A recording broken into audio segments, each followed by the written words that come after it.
Hello चाचा का स्वागत है आपका अपने यूट्यूब चैनल कंबोसर पर। आई होप कि आप सभी अच्छे होंगे और जो साइंस है उसकी जो प्रिपरेशन है उसमें आप लोग काफ़ी अच्छे से मेहनत कर रहे हैं। तो लास्ट पार्ट है चैप्टर 1 का, जिसमें हम लोग multiple choice question answers cover करने वाले हैं। इससे पहले जो है आपके इंपॉर्टेंट टॉपिक जो है वो सब ऑलरेडी हम कवर कर चुके हैं। तो लास्ट पार्ट रहेगा चैप्टर 1 का। तो अभी तक जिन बच्चों ने चैनल को सब्सक्राइब नहीं किया सब्सक्राइब कर लीजिएगा, ताकि आप लोग की जो बोर्ड एग्जाम की प्रिपरेशन है वो काफ़ी अच्छे से हो पाए। तो MCQ जो है वो स्टार्ट करते हैं। सबसे पहला क्वेश्चन आप लोग देख पा रहे हैं, what are the gaseous product obtained on heating lead nitrate, यानी लेड नाइट्रेट को गर्म करने पर प्राप्त होने वाले गैसीय उत्पाद हैं। 4 ऑप्शन आपके सामने हैं, जो भी आंसर आपको अगर सही लगता है तो आप लोगों ने कमेंट सेक्शन में देना है।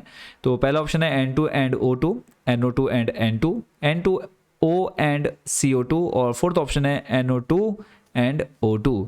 तो अगर हम बात करें सही आंसर की, अगर आपको बताया कमेंट सेक्शन में दीजिएगा, और इसका जो करेक्ट आंसर है बच्चों वो ऑप्शन नंबर डी। ठीक है, NO2 एंड O2 आ जाएगा। नेक्स्ट क्वेश्चन है, the reddish brown residue obtained after strongly heating lead nitrate which turns light yellow on cooling is called। Lead nitrate को तेज गर्म करने के पश्चात लाल भूरे रंग का जो अवशेष होता है, जो ठंडा करने पर हल्के पीले रंग का हो जाता है, क्या कहलाता है?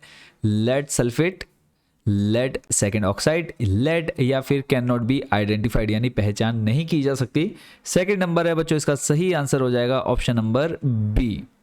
चलते हैं नेक्स्ट, अगला जो क्वेश्चन है question number 3, which of the following reactions take place when magnesium is burned in air, यानी मैग्नीशियम को हवा में जलाने पर निम्न में से कौन सी अभिक्रिया होती है? तो चारों ऑप्शन आप लोग ध्यान से देखिए। तो बात करें सीधा सही आंसर की, इसमें 3rd नंबर में जो सही आंसर हो जाएगा वो हो जाएगा option number A. Option number A में जो आपको दे रखा है 2Mg + O2 एरो 2MgO। चलते हैं नेक्स्ट क्वेश्चन पर। अगला प्रश्न है, the compound obtained on strongly heating iron filings with sulphur powder is, लोह चूर्ण को गंधक पाउडर के साथ तीव्र आंच पर गर्म करने पर प्राप्त यौगिक कौन सा है? 4 ऑप्शन है FeS, FeS2, Fe या फिर S। तो बात करें सही आंसर की क्वेश्चन नंबर 4 का, तो इसका जो सही आंसर हो जाएगा बच्चों हो जाएगा ऑप्शन नंबर ए। चलते हैं नेक्स्ट, अगला क्वेश्चन है, what will happen when iron sulphide is heated, क्या होगा जब आयरन सल्फाइड को गर्म करेंगे? तो आपको क्या मिलेगा? आयरन और सल्फर प्राप्त होगा, यानी iron and sulphur, only iron, या फिर ओनली सल्फर, या फिर नो रिएक्शन। क्वेश्चन नंबर 5 है। बात करें करेक्ट आंसर की, तो उसका जो सही आंसर होगा बच्चों हो जाएगा ऑप्शन नंबर ए। क्लियर है? चलते हैं नेक्स्ट क्वेश्चन पर। अगला जो है क्वेश्चन नंबर 6 है, the formula of slaked lime is, बुझे चुने का सूत्र आपको बताना है। फॉर्मूला आपके सामने है CaOH का होल ट्वाइस, यानी कैल्शियम हाइड्रोक्साइड, फिर CaO calcium oxide, CaCO3 calcium carbonate, या फिर कैल्शियम क्लोराइड। तो बात करें क्वेश्चन नंबर 6 के सही आंसर की, तो इसका जो बच्चों ऑप्शन नंबर ए जो है वो सही होगा। चलते हैं नेक्स्ट, क्वेश्चन नंबर 7 है, what type of reaction is, यानी ये जो नीचे आपको अभिक्रिया दे रखी है वो किस प्रकार की अभिक्रिया है? कॉम्बिनेशन है, यानी संयोजन अभिक्रिया है, डबल डिस्प्लेसमेंट है, यानी द्विविस्थापन है, या फिर डीकम्पोजिशन है, वियोजन है, या फिर डिस्प्लेसमेंट है, विस्थापन अभिक्रिया है। तो चारों अभिक्रिया आप लोगों ने बहुत अच्छे से पढ़ी है विद एग्जाम्पल। तो बात करेंगे सही आंसर की, तो इसका जो सही आंसर होगा बच्चों ऑप्शन नंबर डी इसका करेक्ट होगा।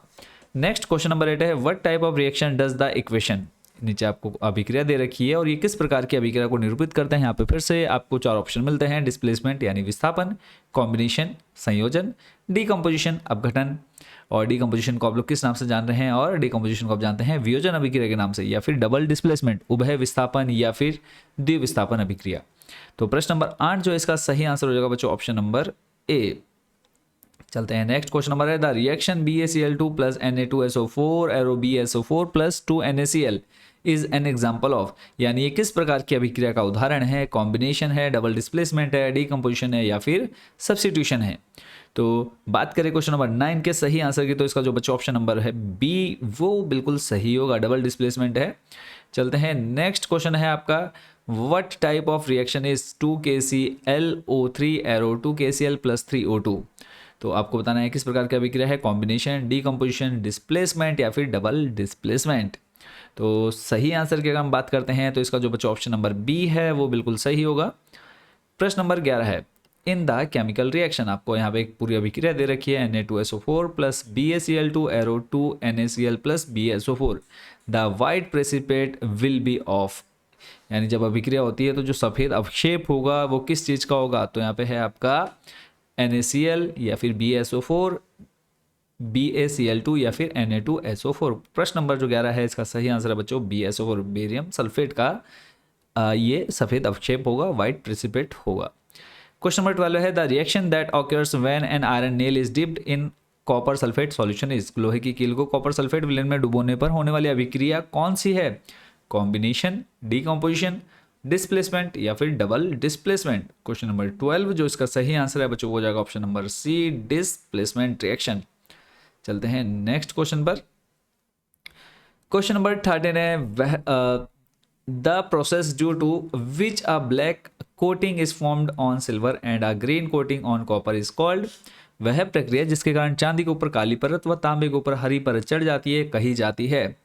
तो ऑप्शन आपके सामने है न्यूट्रलाइजेशन यानी उदासीनीकरण अभिक्रिया, ऑक्सीडेशन यानी ऑक्सीकरण, रिडक्शन यानी अपचयन या फिर कोराइजन संसारण।